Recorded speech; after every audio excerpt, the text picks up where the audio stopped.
Hello and welcome to my channel SPARX Stenographer. Today I am going to deliver you a shorthand dictation from KAILASH Chandra magazine, volume number 14 and the transcription number 289. So guys, ready for the dictation? 10 seconds, 5 seconds. Start. Mr. Speaker, Sir, Part 16 of the Commissioner's report deals with his investigation into the operation of the safeguards provided for the Anglo-Indian community. Last year I was severely and even bitterly critical of that part of the Commissioner's report which related to my community. This year I do not propose to be so critical. The report is a little more full this year, but may I say this to the Commissioner that I think it would have been even fuller if he had maintained closer liaison with the All India Anglo-Indian Association.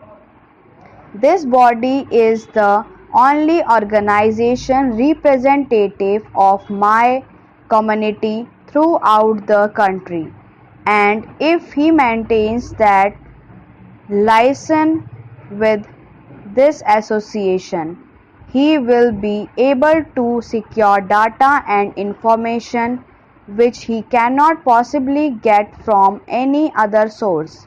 May I say this that I had an opportunity recently of having a discussion with the Commissioner, and as a result of that discussion, I am glad to say some two of my doubts have been allayed. I shall deal first with the question of employment. Article 336 of the Constitution provides certain reservations for the Anglo-Indian community in certain services.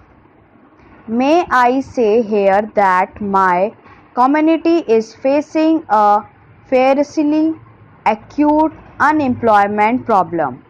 My own estimate is that at least 30% of the able-bodied men of my community are today without work. Perhaps it is an affliction which they suffer in common with the other communities in the country at large. The Commissioner has rightly observed that the reservations in certain services for my community are not being filled. But I enjoy issue with him when he says that the reasons are that suitably qualified Anglo-Indians are not forthcoming for these jobs, and that is why these vacancies are not being filled.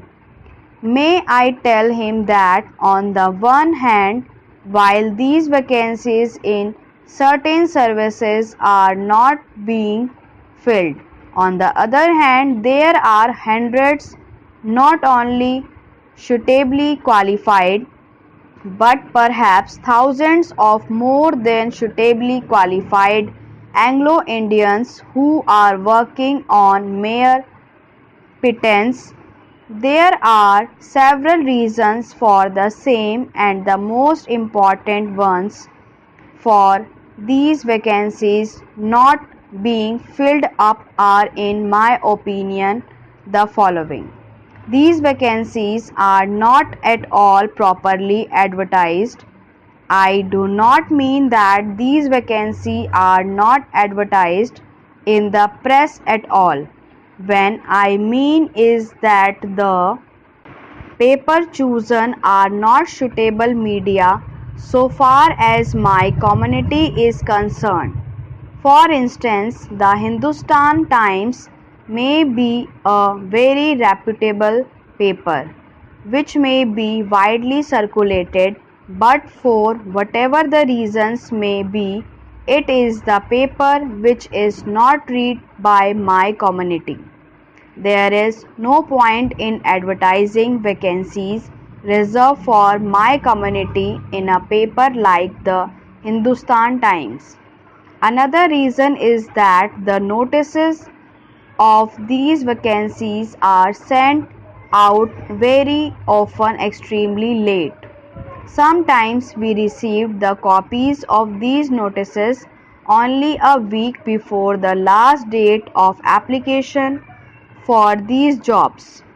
Another very powerful reason is the indifference and unconcern shown by the certain department of government. The Commissioner has observed that copies of notices of vacancies should be sent as a matter of course to my association. The railways and the Department of Post do send them, but I have a feeling that not all notices are sent. But may I illustrate the incompetence and the inaptitude of certain departments? I wrote in July this year to the Central Board of Revenue asking them that in keeping with government practice, notice should be sent to the head office of All India Anglo-Indian Association.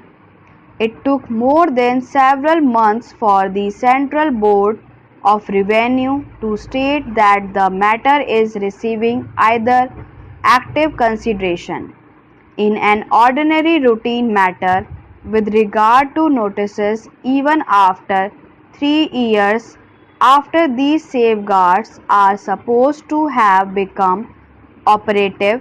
The Central Board of Revenue is still giving active consideration to a routine matter such as sending notices of vacancies to my community.